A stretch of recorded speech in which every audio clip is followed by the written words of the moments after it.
ಸ್ನೇಹಿತರೆ, ನಾನು ಚೇತನ್ ಕುಮಾರ್ ಅರೆಹಳ್ಳಿ.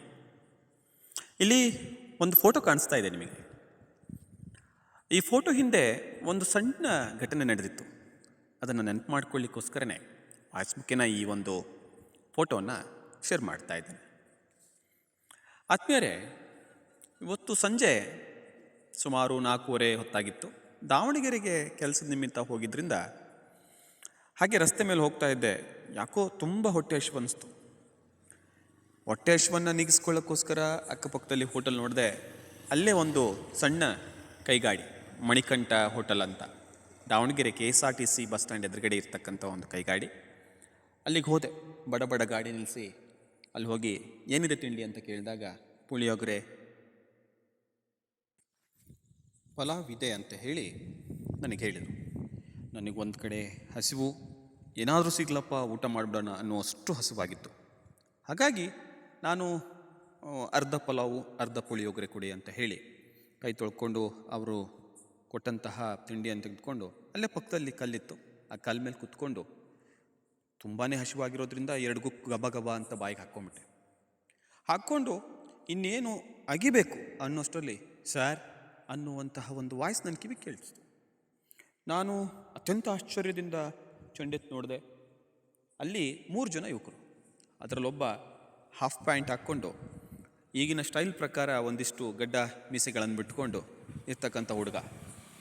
ಆತ ಅತ್ಯಂತ ಸರಳವಾಗಿ, ಅತ್ಯಂತ ವಿನಯತೆಯಿಂದ, ಅತ್ಯಂತ ವಿನಮ್ರತೆಯಿಂದ, ಫ್ಯಾಷನಬಲ್ ಆಗಿದ್ರೂ ಕೂಡ ಅತ್ಯಂತ ಗೌರವ ಭಾವದಿಂದ ನನ್ನನ್ನು ಸರ್ ಚೆನ್ನಾಗಿದ್ದೀರಾ ಸರ್, ತುಂಬ ದಿನ ಆಯಿತು ಸರ್ ನಿಮ್ಮನ್ನು ನೋಡಿ ಅಂತ ಹೇಳ್ದ. ನನಗೆ ತಕ್ಷಣಕ್ಕೆ ತುಂಬ ಏನು ಹೇಳಬೇಕು ಗೊತ್ತಾಗಲಿಲ್ಲ.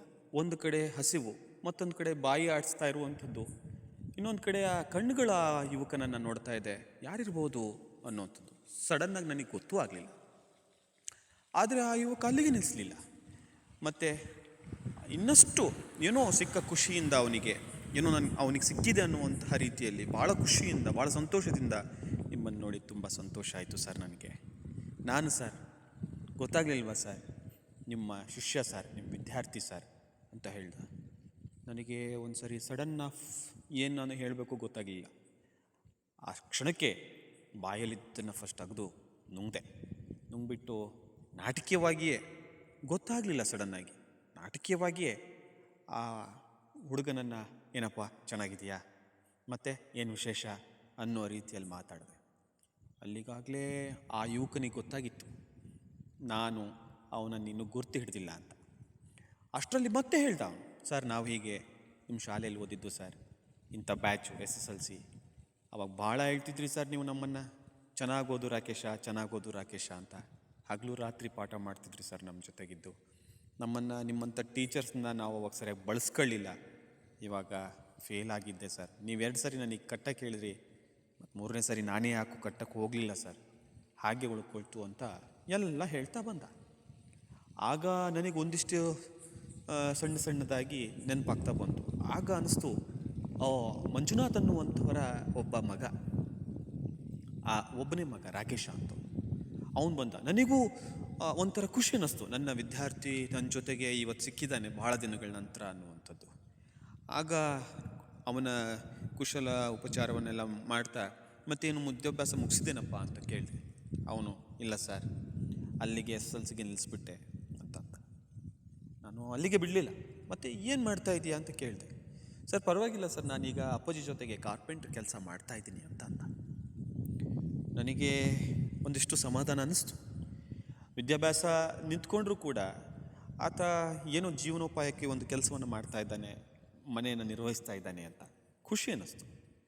ಅದಾದ ನಂತರ ಅವನು ಮತ್ತೆ ಅವರ ಸ್ನೇಹಿತರೆಲ್ಲ ಇರ್ತಕ್ಕಂಥವ್ರದ್ದೆಲ್ಲರದ್ದು ಹೆಸರು ಹೇಳಿ ಅವ್ರು ಏನೇನು ಕೆಲಸ ಮಾಡ್ತಿದ್ದಾರೆ ಎಲ್ಲವನ್ನ ಹೇಳ್ತಾ ಬಂದ. ಅವನು ಹೇಳ್ತಾ ಇರುವಾಗ ನನಗನ್ಸಿದ್ದು ಒಂದು, ಅವನು ನಡೆದುಕೊಳ್ತಿರ್ತಕ್ಕಂತಹ ರೀತಿ, ಆ ವೇಷ ಭೂಷಣ ಅವೆಲ್ಲ ಇವತ್ತಿನ ಟ್ರೆಂಡಲ್ಲಿದ್ದರೂ ಕೂಡ ಅವನಲ್ಲಿರ್ತಕ್ಕಂತಹ ಮುಗ್ಧ ಮನಸ್ಸು, ಆಗಿನ್ನೂ ಅವನು ನಾನು ನಮ್ಮ ಗುರುಗಳ ಜೊತೆಯಲ್ಲೇ ಮಾತಾಡ್ತಾ ಇದ್ದೀನಿ, ನಮ್ಮ ಮಾಸ್ಟ್ರ್ ಜೊತೆ ಮಾತಾಡ್ತಾ ಇದ್ದೀನಿ ಅನ್ನುವಂಥ ಅವನ ಮನೋಭಾವ, ಅವನ ಮನಸ್ಥಿತಿ ಎಷ್ಟು ಮುಗ್ಧತೆಯಿಂದ ಕೂಡಿತಂದರೆ ತುಂಬಾ ಖುಷಿ ಕೊಡ್ತು ನನಗೆ. ಅವನು ಹೇಳಿದ್ದು ಒಂದೇ ಮಾತು, ಸರ್ ನೀವು ಕಲಿಸ್ಕೊಟ್ಟಂತಹ ಆ ಶಿಕ್ಷಣ ನಮಗೊಂದು ಒಳ್ಳೆ ದಾರಿ ಕೊಡಿಸಿದೆ ಸರ್. ನಾವಿವತ್ತು ದೊಡ್ಡ ದೊಡ್ಡ ಕೆಲ್ಸಕ್ಕೆ ಹೋಗದೇ ಇರ್ಬೋದು, ಆದರೆ 4 ಜನಕ್ಕೆ ಒಳ್ಳೆಯದಾಗಿ ನಾವು ನಡ್ಕೋಬೇಕು, ಒಳ್ಳೆ ಮಾರ್ಗದಲ್ಲಿ ಹೋಗಬೇಕು, ಯಾರಿಗೂ ತೊಂದರೆ ಮಾಡಬಾರ್ದು ಅನ್ನೋದು ಕಲಿಸಿದ್ರಲ್ಲ ಸರ್, ಅದೇ ರೀತಿ ಬದುಕನ್ನು ಕಟ್ಕೊಳ್ತಾ ಇದ್ದೀವಿ ಸರ್. ತುಂಬಾ ಖುಷಿ ಆಯಿತು ಸರ್ ನೀವು ಸಿಕ್ಕಿದ್ದು ಅಂತ. ನನಗೊಂದು ಕ್ಷಣ ನನ್ನ ಹೊಟ್ಟೆ ಹಸಿವೆ ಮರ್ತೋಗಿತ್ತು. ಬಹಳ ಖುಷಿ ಅನ್ನಿಸ್ತು. ನಾನು ಸುಮಾರು 8ರಿಂದ 10 ವರ್ಷಗಳ ಕಾಲ ಶಿಕ್ಷಕನಾಗಿ ಕೆಲಸ ಮಾಡಿದ್ದು. ಆ ಸಂದರ್ಭದಲ್ಲಿ ಕಲಿತಂಥ ವಿದ್ಯಾರ್ಥಿಗಳು ಕೆಲವೊಬ್ಬರು ವೈದ್ಯರಿದ್ದಾರೆ, ಇಂಜಿನಿಯರಿಂಗ್ ಮಾಡಿದ್ದಾರೆ, ಪೊಲೀಸ್ಗಳಾಗಿದ್ದಾರೆ. ಅವರೆಲ್ಲ ಆಗಾಗ ಸಿಕ್ಕಾಗ ಹೇಳ್ತಾರೆ, ಅವರು ಇವತ್ತಿನ ಟ್ರೆಂಡಿಗೆ ತಕ್ಕಂತೆ ಬದಲಾವಣೆ ಆಗಿರ್ಬೋದು ವೇಷಭೂಷಣದಲ್ಲಿ, ಆದರೆ ನಾವು ಕಲಿಸ್ಕೊಟ್ಟಂಥ ಆ ಶಿಕ್ಷಣ, ಆ ಶಿಸ್ತು, ಆ ವಿನಯತೆ, ಆ ವಿನಮ್ರತೆ ಇವತ್ತಿಗೂ ಅವರಲ್ಲಿರೋದನ್ನು ಗಮನಿಸಿ ನನ್ನ ಮನಸ್ಸು ತುಂಬ ಖುಷಿ ಅನ್ನಿಸ್ತು.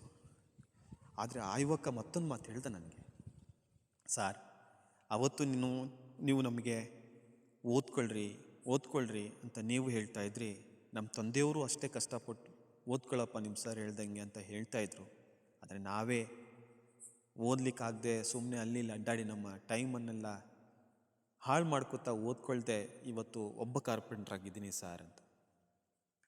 ಮತ್ತು ಏನಾಗಬೇಕಿತ್ತು ಅಂತ ಕೇಳಿದಾಗ ಅವನೇ ಮತ್ತೊಂದು ಉತ್ತರ ಹೇಳ್ದ, ಇವತ್ತು ನಮಗೆ ಅರ್ಥ ಆಗ್ತಿದೆ ಸರ್, ಅಕಸ್ಮಾತ್ ನಾನು ಅವತ್ತು ಚೆನ್ನಾಗಿ ಓದಿ ನಾನೊಬ್ಬ ಡಿಸೈನರ್ ಆಗಿದ್ದಿದ್ರೆ ನಾನು ನಿಂತ್ಕೊಂಡಿದ್ದು ಆ ಕೆಲಸ ಮಾಡಿರಿ ಈ ಕೆಲಸ ಮಾಡಿರಿ ಅಂತೇಳಿ ದುಡ್ಡು ತಗೊಳ್ತಾ ಇದ್ದೆ. ಇವತ್ತು ನಾನೇ ಉಳಿಪೆಟ್ಟುಗಳನ್ನು ಕೊಡ್ತಕ್ಕಂಥವನಾಗಿದ್ದೀನಿ. ಆವತ್ತು ನಿಂತ್ಕೊಂಡು ನಾನು ಓದಿದ್ದಿದ್ರೆ ಇವತ್ತು ನಿಂತ್ಕೊಂಡು ಬರೀ ಹೇಳಿ ನಾನು ಕೆಲಸವನ್ನು ಮಾಡಿಸ್ತಕ್ಕಂಥನಾಗ್ತಿದ್ದೆ ಸರ್. ಆದರೆ ಇವತ್ತು ನಾನು ಅವ್ರು ಹೇಳಿದಂತೆ ಕೆಲಸ ಮಾಡೋನಾಗಿದ್ದೀನಿ.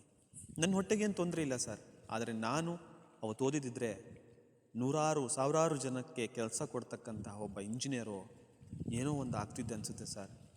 ಖಂಡಿತ ನನಗೆ ಇವತ್ತು ಬೇಸರ ಅನಿಸ್ತಿದೆ ಸರ್, ನಿಮ್ಮನ್ನು ದಿನ ನೆನಪು ಮಾಡ್ಕೊಳ್ತೀನಿ. ಆದರೆ ನನ್ನ ಕಾಲ ನನಗೆ ಮಿಂಚಿತ್ತಲ್ವ ಸರ್, ಏನು ಮಾಡೋದು, ಹೀಗೆ ಜೀವನ ನಡೆಸಬೇಕು ಅಂತ ಆತ ಹೇಳಿದ ಮಾತುಗಳು ನನಗೆ ಒಂಥರ ದಿಗ್ಭ್ರಮೆಗೊಳಿಸ್ತು. ಖಂಡಿತ ನಮ್ಮಲ್ಲಿದ್ದಂತಹ ಸಮಯ ಕಳ್ಕೊಂಡ್ಮೇಲೆ ಅದನ್ನು ಹುಡುಕಿದರೆ ಏನೂ ಸಿಗೋದಿಲ್ಲ. ಆದರೆ ಏನು ಓದ್ತಕ್ಕಂತಹ ವಿದ್ಯಾರ್ಥಿಗಳಿದ್ದೀರ ಖಂಡಿತವಾಗಿ ನಿಮಗೆ ಸಿಕ್ಕಿರ್ತಕ್ಕಂಥ ಅವಕಾಶವನ್ನು ಸದುಪಯೋಗ ಪಡಿಸ್ಕೊಳ್ಳಿ. ಇವತ್ತು ನೀವು ಓದಲಿಲ್ಲ ಅಂದರೆ ನಾಳೆ ಒಂದಿನ ನಮ್ಮ ರಾಕೇಶ್ ನನಗೆ ಮತ್ತೆ ನೀವು ಹೇಳಲಿಕ್ಕೆ ಸಾಧ್ಯತೆ ಇದೆ.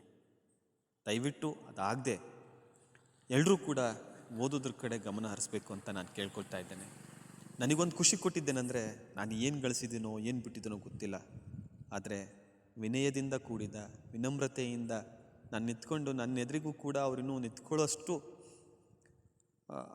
ಆ ಒಂದು ಇದನ್ನು ಇಟ್ಕೊಂಡಿರ್ತಕ್ಕಂಥ ವಿದ್ಯಾರ್ಥಿಗಳು ನನ್ನ ಶಿಷ್ಯರಾಗಿದ್ರು ಅನ್ನೋದೇ ನನಗೆ ಖುಷಿ, ಅತ್ಯಂತ ಖುಷಿ ಕೊಟ್ಟಂಥ ಸಂದರ್ಭ. ಹಾಗಾಗಿ ಯಾಕೋ ಮನಸ್ಸಲ್ಲಿ ಅನಿಸ್ತು, ಈ ವಿಷಯವನ್ನು ಒಂದಿಷ್ಟು ಶೇರ್ ಮಾಡಿದ್ರೆ ಚೆನ್ನಾಗಿರುತ್ತೆ ಅಂಥೇಳಿ. ಹಾಗಾಗಿ ಶೇರ್ ಮಾಡಿದ್ದೇನೆ. ಏನಾದರೂ ತಪ್ಪಾಗಿದ್ದರೆ ದಯವಿಟ್ಟು ನನ್ನ ಕ್ಷಮಿಸಿ. ಧನ್ಯವಾದಗಳು.